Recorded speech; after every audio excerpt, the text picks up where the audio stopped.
Indonesia, tanah air beta, pusaka abadi nan jaya. Indonesia sejak dulu kala, tetapi puja-puja bangsa. Di sana tempat lahir beta, dibuai dibesarkan bunda, tempat berlindung di hari tua, sampai akhir menutup mata.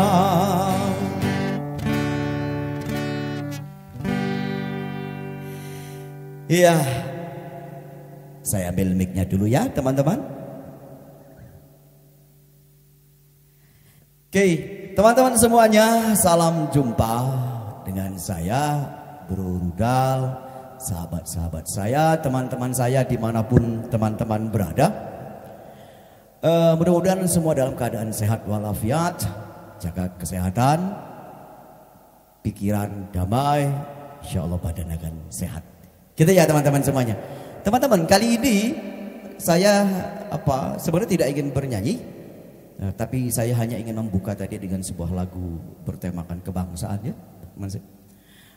Mudah-mudahan lagu itu tadi menggugah semangat kita untuk kesejahteraan bangsa kita, Ibu Pertiwi tercinta ini. Baik, kali ini saya ingin berbincang-bincang dengan teman-teman, berbagi informasi, berbagi pengetahuan, berbagi pengalaman tentang pengadaan barang dan jasa pemerintah. Kenapa saya ambil topik ini? Karena menurut saya topik ini cukup banyak menyita perhatian publik ya teman-teman semuanya. Bahasa apanya itu rahasia umum, rahasia tapi umum. Gitu ya teman-teman semua. Oke, kenapa pengadaan barang ini menarik untuk kita perbincangkan teman-teman semuanya? Oke, karena begini teman-teman semuanya. Pengadaan barang ini punya peran yang sangat strategis dalam hal dalam rangka pelayanan publik. Pemerintah memberikan pelayanan publik kepada masyarakat, kepada kita-kita ini ya teman-teman. Apa bentuk pelayanan publik itu? Yaitu satu, penyediaan barang dan jasa publik. Bikin puskesmas, bikin gedung sekolah ya, SD, SMP, SMA, universitas, buat jalan negara, jalan provinsi, jalan nasional, supaya arus barang dan jasa, arus barang dan orang maksud saya lancar gitu.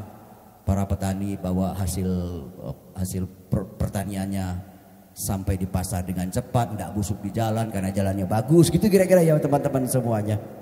Bikin terminal gitu ya. Itulah pelayanan publik teman-teman. Pelayanan publik terkait dengan penyediaan barang dan jasa. Yang kedua, pelayanan publik dalam hal administrasi kependudukan.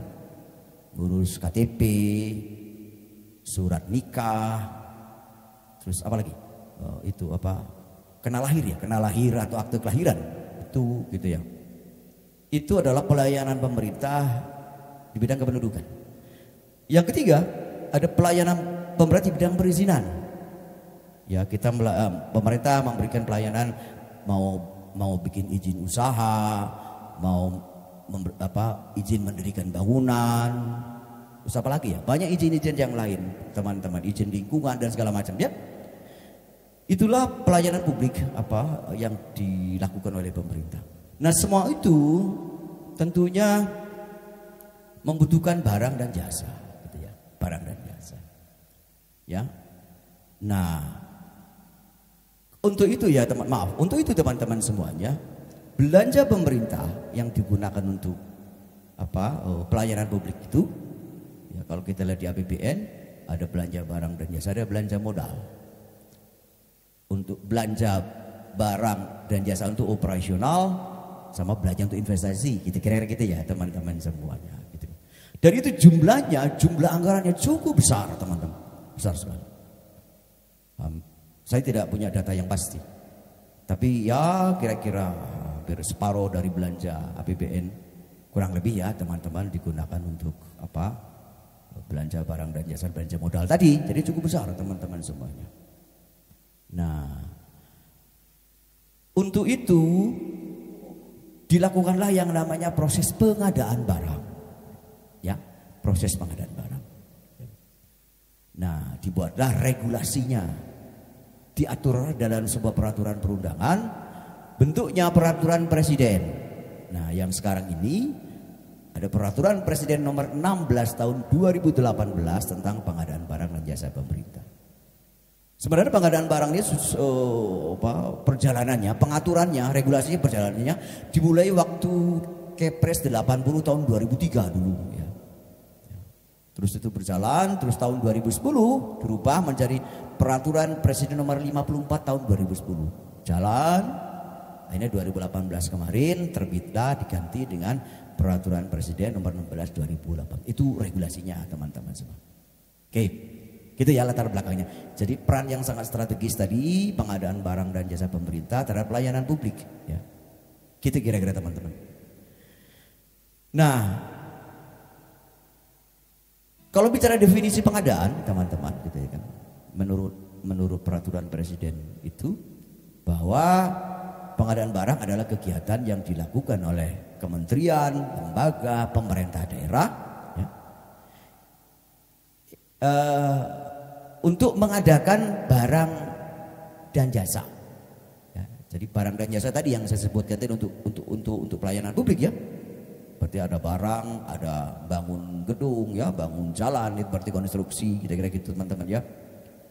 Ada kalau butuh apa jasa ahli berarti ada jasa konsultansinya di sana.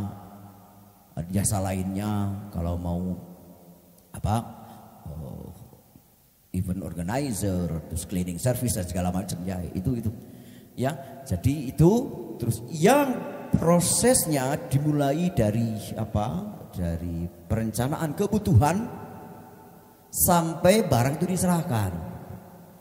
Itulah definisi pengadaan barang menurut peraturan presiden nomor 16 2018 ya. Nah, teman-teman semuanya, sahabat-sahabat saya yang baik, ini isunya apa gitu ya teman-teman.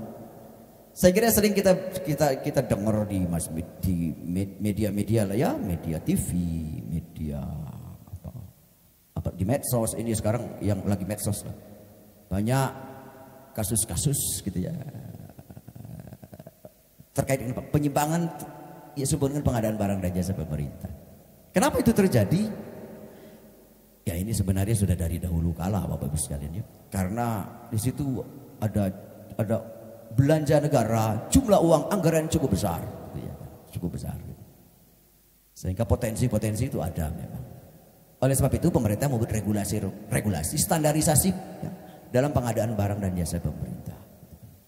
Ya, harapannya bisa meminimalisir itu ya potensi-potensi penyimpangan tadi yang ujung-ujungnya merugikan keuangan negara.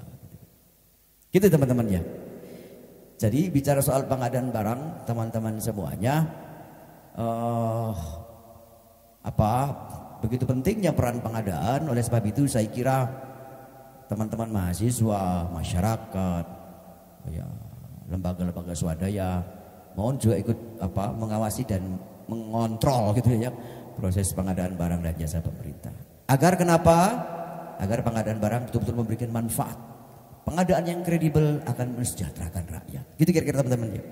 Bahwa sebuah pengadaan berhasil kalau satu tepat spesifikasi. Jadi barang yang dibeli sesuai dengan kebutuhan, gitu ya. Sesuai dengan kebutuhan. Jangan berlebih. Ya. Kalau berlebih sayang duitnya. Wong kita butuhnya cuma segini kok belinya segono gitu. Sayang ya. Kalau segono kan mahal. Butuhnya ASI setengah PK belinya yang 1,5 PK atau 2 PK barangkali. Ya, artinya kan sayang value for money. Bagaimana agar manfaat uang negara tadi betul-betul maksimal, ya. Tapi jangan juga terlalu speknya terlalu di bawah kebutuhan. Ya nggak jalan juga, terganggu juga pelayanan publik kita. Ya kalau terlalu di bawah. Gitu. Kira-kira gitu ya teman-teman semuanya. Contoh saja, ruangannya besar, beli AC-nya cuma setengah PK, ya nggak dingin ya, gitu ya teman-teman semuanya. Ini juga jangan di bawah standar spesifikasi. Gitu. Spesifikasi itu ukuran kebutuhan, gitu ya. Oke, satu. Yang kedua, jadi tepat spesifikasi. Yang kedua, tepat jumlah. Jumlahnya diberi berapa? Saya kasih contoh AC aja ya. Beli AC yang butuhnya cuma 5 kok beli 10, jangan yang sayang duit negara ya kepakainya butuhnya cuma 5 kok nggak butuh 10 gitu ya.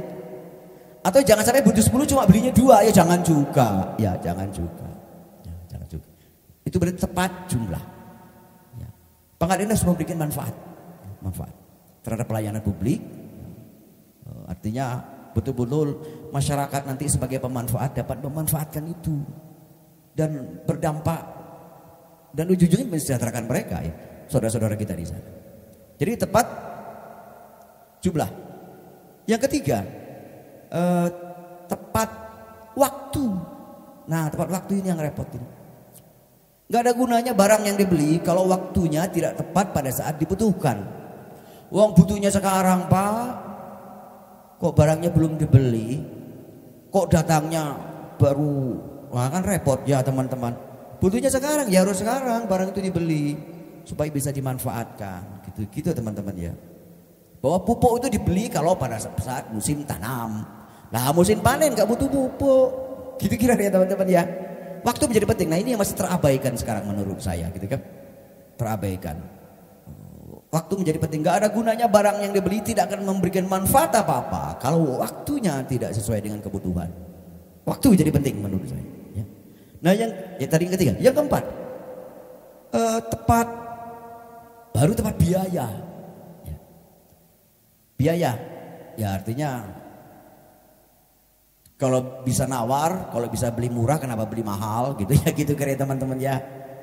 Oleh sebab itu perlu ada metode-metode, ya, bagaimana metode pengadaan, metode pemilihan penyedia, sehingga kita mendapatkan penawaran yang terbaik, ya, yang menguntungkan bagi pemerintah, gitu kan ya. Jadi biaya penting sekali, jangan sampai uang kita boros-boros, kan bisa digunakan untuk yang lain, ya, gitu kan teman-teman ya. Itu bicara tepat biaya. Nah yang terakhir tepat lokasi. Ya kalau saya butuhnya di Kalimantan, jangan dikirimnya ke Jakarta. Oh yang butuh orang Kalimantan, ya berarti disetting sedemikian rupa bahwa lokasinya pada posisi di mana barang itu dibutuhkan. Gitu ya teman-teman. Ya dan yang terakhir tepat pertanggungjawaban, accountable. Ya karena ini uang negara sehingga bisa dipertanggungjawabkan prosesnya. Ya tentunya tadi jangan sampai ini merugikan keuangan negara. Prosesnya ikutin Bapak Ibu sekalian ya, maka insya Allah semuanya akan berjalan dengan baik. Gitu ya teman-teman. Ini sekilas tentang gambaran umum pengadaan barang dan jasa pemerintah. Nanti video berikutnya saya ingin membuat ini berseri ya teman-teman semuanya, sehingga teman-teman saudara-saudara saya, sahabat memahami dengan utuh bagaimana proses pengadaan itu dilakukan ya, sesuai dengan regulasi yang ada. Saya cerita pengalaman, cerita apa yang saya tahu terhadap dan pemahaman saya terhadap regulasi itu gitu ya. Gitu teman-teman ya. Terima kasih. Salam, sampai ketemu di video berikutnya.